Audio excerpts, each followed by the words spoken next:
Para sa marami, larawan ng pamilyang Hart na isang perpektong pamilya. Kasama ang kanilang 6 na batang ampon, naglalakbay ang same-sex couple na sina Sarah at Jennifer upang palaganapin ang pagmamahalan at pagkakaisa. Bit-bit ang mga sign ng free hugs, pinahanga ng pamilyang ito ang milyon-milyon nang minsang mag-viral ang kanilang pictures online. Subalit sa likod ng inosenteng mukha at matatamis ng ngiti, bangungot ang dinaranas ng magkakapatid sa kamay ng kanilang ina. Ang katotohanan, biktima ang mga ito ng ilang taon ng pang-aabuso ng kanilang itinuturing ng mga magulang. Paanong nilinlang ng pamilyang Hart ang mundo? Kaya't kunin na ang inyong mainit na kape at simulan na natin ang kwentong krimen ng The Hart Family Murder Case.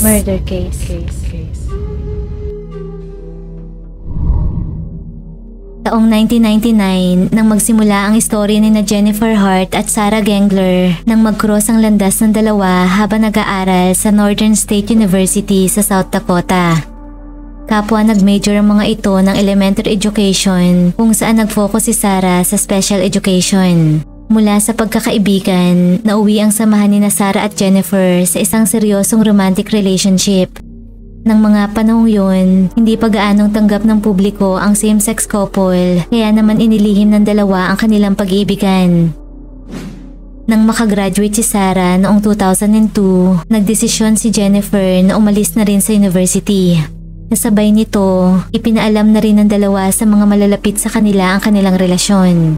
Gayunpaman, mula na isa publiko ng mga ito ang kanilang sikreto, marami sa kanilang kaibigan ang nagsimulang umiwas. Kaya naman kinalaunan ay nagpasya ang couple na lumipat sa Alexandria, Minnesota upang lumayo sa mga mapanghusgang mata at nang sa gayon ay makapagsimula ng bagong buhay. Naging maayos naman ang panimula ni na Jennifer at Sarah sa kanilang bagong lugar. Kapwa nakahanap agad ng trabaho ang dalawa sa parehong retailer at nakabili ng sariling bahay. Noon rin ay pinalitan na ni Sarah ang apelido at ginamit ang kay Jennifer na Hart. Sa paglipas ng mga taon, unti-unting nakaramdam ng pagkabagot sa kanilang tipikal na pang-araw-araw sina Sarah at Jennifer. Nagsimulang hanapin ng magkasintahan ang purpose ng kanilang buhay. Bagay na nagtulak sa mga ito upang mag-ampon. Dahil sa kanilang stable jobs at education, madaling na-approve ang adoption process ni na Sarah at Jennifer. Taong 2014, nang ampunin ng mga ito ang 15 taong gulang na babaeng si Lee. Sa isang interview ni Lee noong 2018, inalala nito ang naging karanasan ng ampunin ni na Sarah at Jennifer. At ayon rito, positibo ang naging simula ng kanyang experience. Sa unang pagkakataon, naranasan umano nitong magawa ang iba't ibang activities na hindi pa nito nasusubukan gaya ng camping at amusement parks. Inalok pa ito ng couple kung nais magstay sa kanila hanggang mag 18 years old ito. At masaya naman itong tinanggap ni Lee, lalo pat ramdam na ramdam nito noon na committed ang dalawa sa pag-aalaga sa kanya.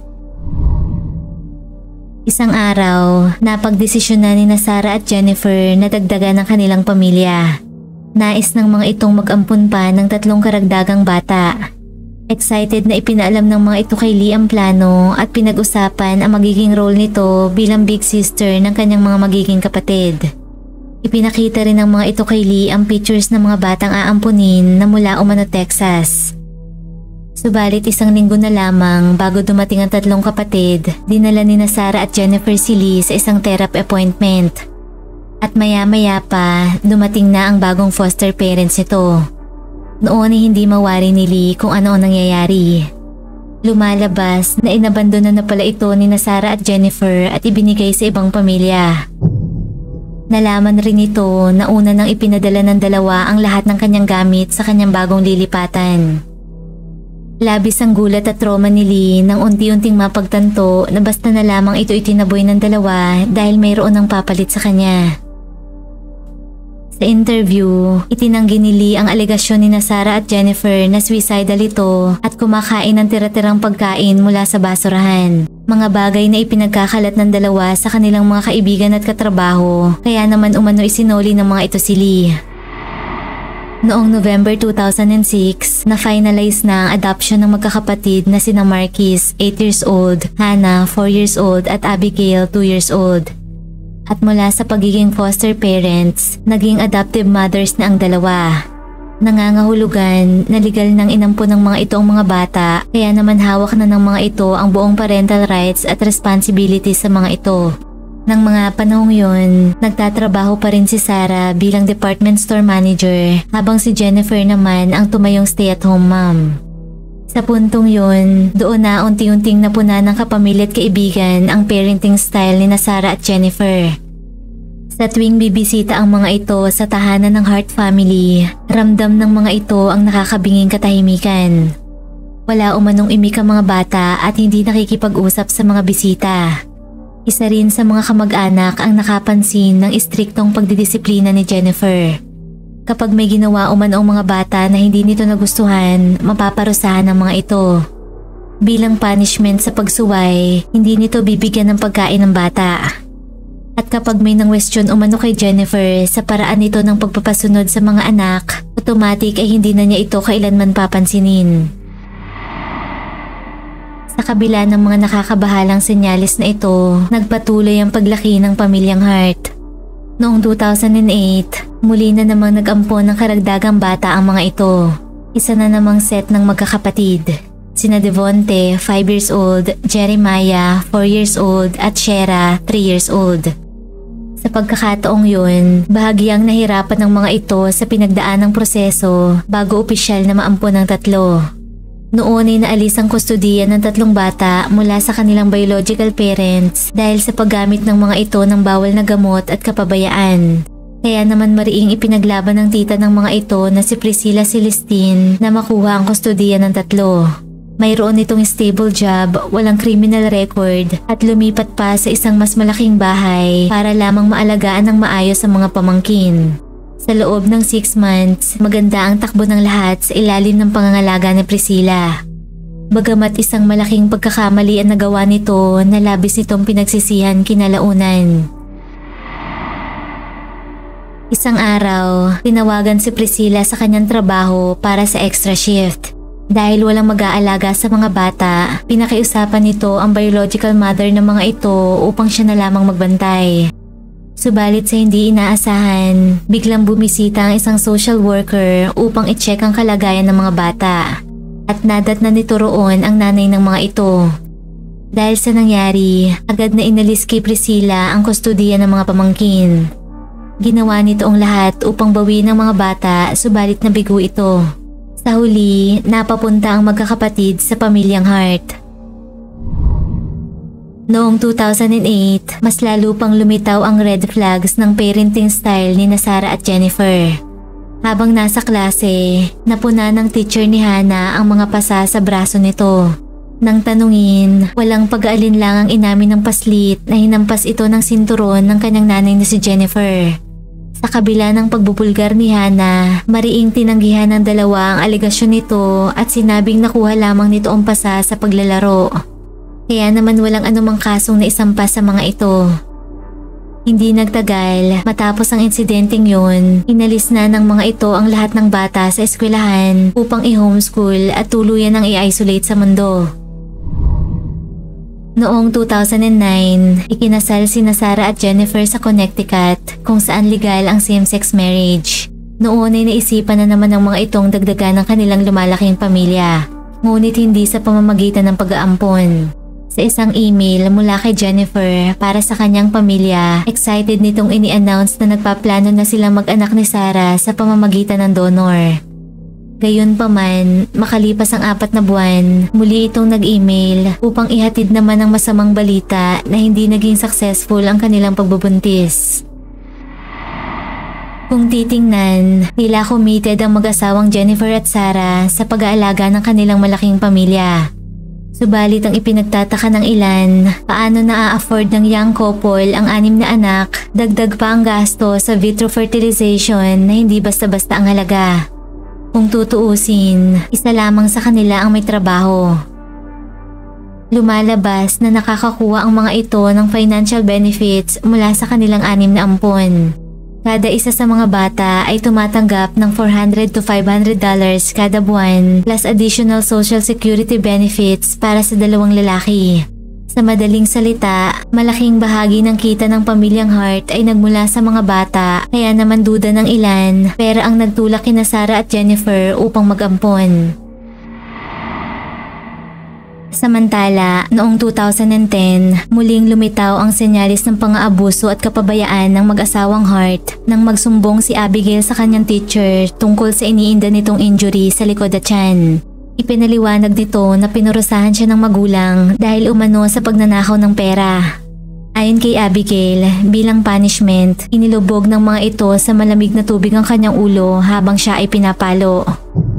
Agad na nag-report sa pulis ang teacher. Nang interviewin ng mga ito ang iba pang bata, pareho ang istorya ng mga ito kay Abigail. Lahat sila ay pinapalo, hindi pinapalabas ng bahay at hindi binibigyan ng pagkain bilang parusa sa mga pagkakamali. Sa puntong yun, nakasuhan si Hart ng assault at nag-plead naman ito ng guilty. Bagamat napatawan lamang ito ng probation. Kaya naman noon ay nagpatuloy pa rin ang buhay ng pamilyang Hart ng sama-sama. Nang sumunod na taon, muli na namang inireport ng pang-aabuso ang mag-asawang Hart. Mangiyak-ngiyak na isinumbong ni Hannah sa school nurse na buong araw na itong hindi kumakain. Nang kumprontahin ng school, agad itong itinanggi ni Sarah. Gaya ng nakagawian, inalis na naman ng mga ito ang mga bata sa school. At nang matapos ang probation ni Sarah, lumipat muli ng tirahan ng pamilya. Bumili ang mga ito ng ranch house sa Westlin, Pregon, isang suburb sa Portland. At doon ay nagpatuloy ang kalbaryo ng mga bata sa kamay ng kanilang mga ina. Isang anonymous report ang natanggap ng Child Protective Services ukol sa sitwasyon ng 6 na anak ni Jennifer at Sarah. Sobrang payat umano ng mga ito at mukhang hindi napapakain ng tama. Nang imbestigahan ang sitwasyon, nagsagawa ng interviews sa mga kaibigan at kapamilya ng mag-asawa, subalit walang konkretong impormasyong nakuha ang mga ito. Bagamat sinabi ng mga ito ang pagiging istrikto ni Jennifer at Sarah. Bago magsalita, kailangan munang itaas ng mga bata ang kamay at bawal ring batiin ng mga ito ng happy birthday ang isa't isa.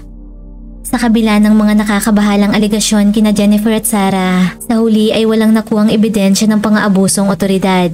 Kaya naman wala ring kinahinatnan ng sumbong.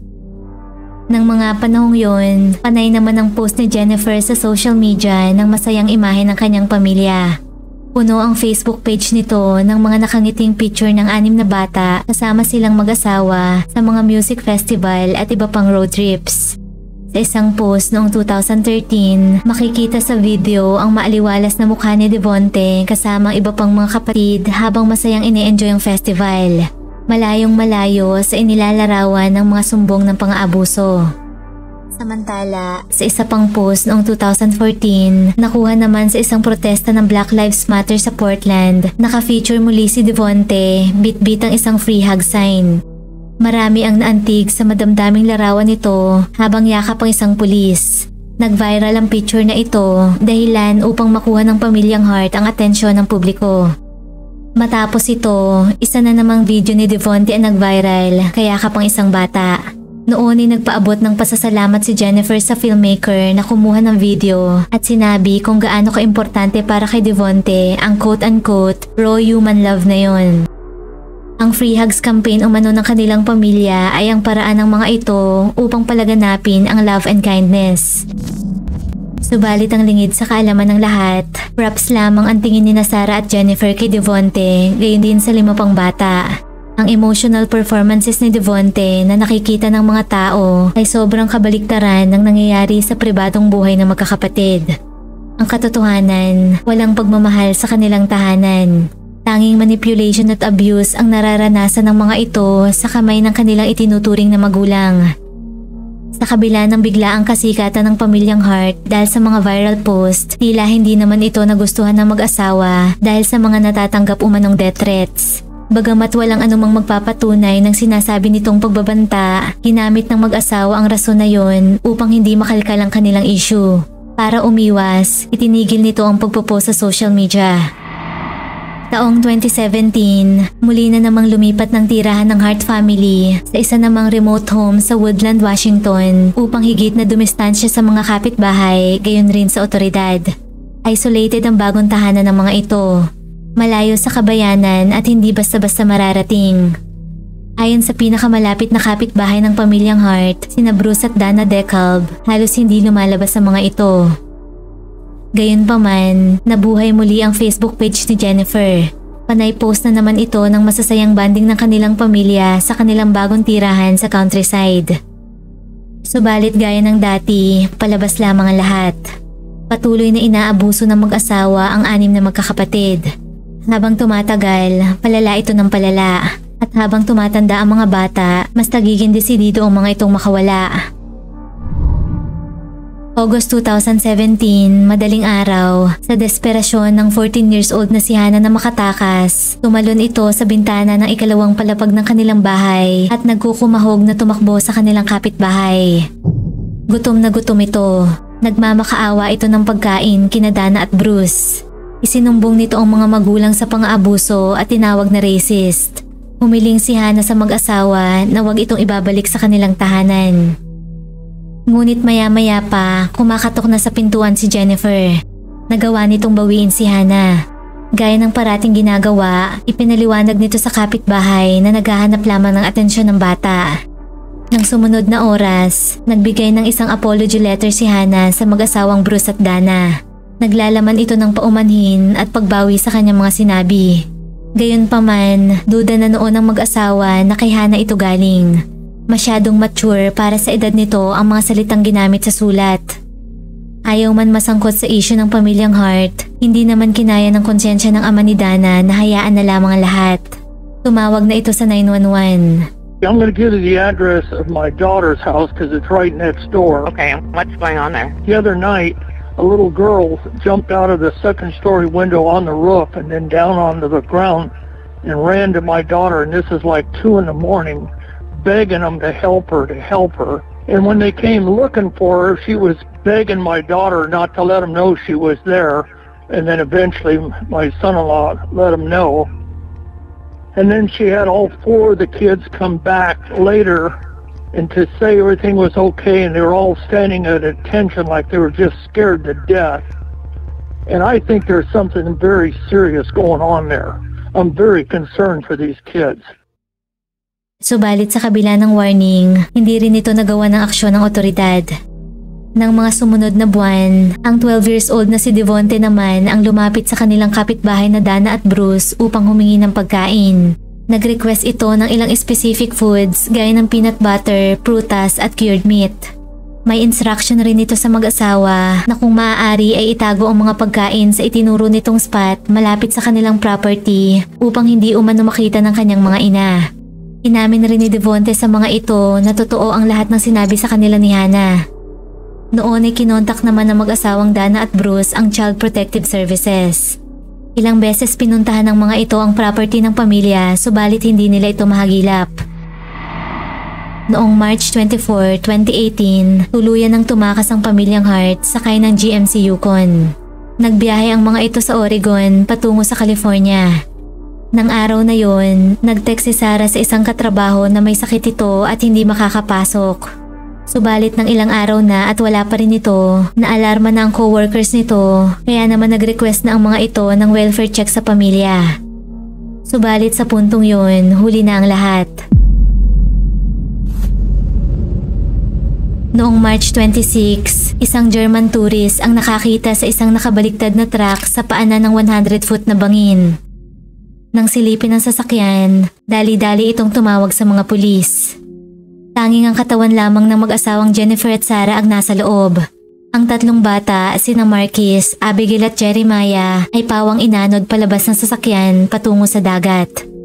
Samantala, 3 sa mga bata ang hindi matagpuan. Kaya naman noon ay nagkaroon ng pag-asa na nakasurvive ang mga ito. Agad na naglunsad ng malawakang search sa paghahanap ng mga nawawalang bata. Subalit makalipas ang 2 linggo, lumitaw na ang katawan ni Shera malapit sa crash site. At 2 months mula noon, isa namang paa ang inanod sa dalampasigan na kalaunan ay kinilalang si Hannah. Ngunit ang masaklap, hindi na natagpuan kailanman ang katawan ni Devonte. Agad ring isinagawa ang investigasyon sa likod ng trahedyang sinapit ng pamilyang Hart. At labis ang panlulumo ng lahat nang unti-unting madiskubre ang mga ebidensya na hindi ito aksidente lamang kundi isang murder-suicide. Bawat isa sa pamilya ay hindi nakasuot ng seatbelt. Sa pagsusuri ng kalsada, walang nakitang anumang bakas na nagpapahiwatig na nagtangkang mag-brake ng sasakyan. Katunayan, nang ma-recover ang black box nito, napag-alaman na bago bumulusok, tumigil ng panandalian ng driver na si Jennifer sa gilid ng bangin, saka inapakan ng gas pedal at tuluyan nag-accelerate ng 20 miles per hour. Sa autopsy, nakita ang mataas na alcohol level sa sistema ni Jennifer. Habang kinakitaan naman ng mataas na dosage ng Benadryl sina Sarah at 2 pang bata. Nangangahulugan na drinoga ang mga ito bago paslangin. Nabulga rin na isa lamang sa 6 na magkakapatid ang hindi malnourished at sobrang baba ng timbang na hindi angkop sa kanilang mga edad. Sa mas malalim na pag-iimbestiga sa buhay ng pamilyang Hart, unti-unting nadiskubre ng otoridad ang katotohanan sa likod ng masasayang post online ni Jennifer. Sa kabila ng imahe ng kanilang pamilya bilang nagkakaisa at nagmamahalan, malayong malayo ito sa ipinapakita ng kanilang malungkot na tahanan. Sa loob ng bahay, walang anumang bakas na may 6 na batang nakatira roon. Nang silipin ang kwarto ng magkakapatid, walang anumang personal na bagay gaya ng laruan o anumang sign ng identity ng bawat isa. Bakante rin at wala ni isang larawan ang mga nakadisplay na picture frame.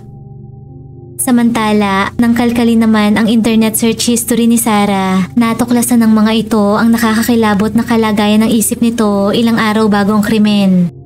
Nag-search ito ng mga katanungan ukol sa kamatayan. Kung ilang dosage ng Benadryl ang nakamamatay, kung painless ba ang pagpapakamatay sa pamamagitan ng pagkalunod, at gaano katagal mamatay kapag nalunod o kapag nakaranas ng hypothermia o matinding lamig.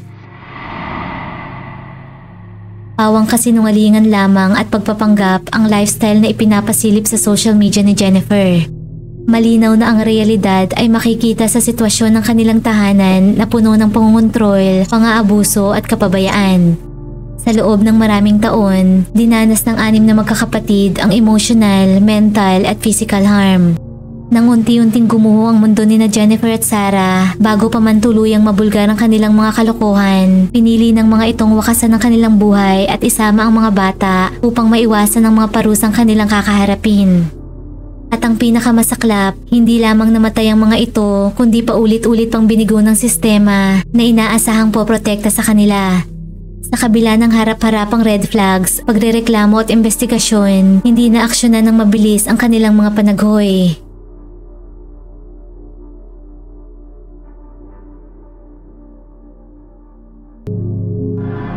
Kung nagustuhan mo ang ating kwentong krimen, huwag kalimutang mag-like, subscribe at comment sa kung ano ang iyong opinyon tungkol rito. At laging tatandaan, mahalaga ang buhay, huwag kang papatay. Maraming salamat po sa panonood at hanggang sa muli.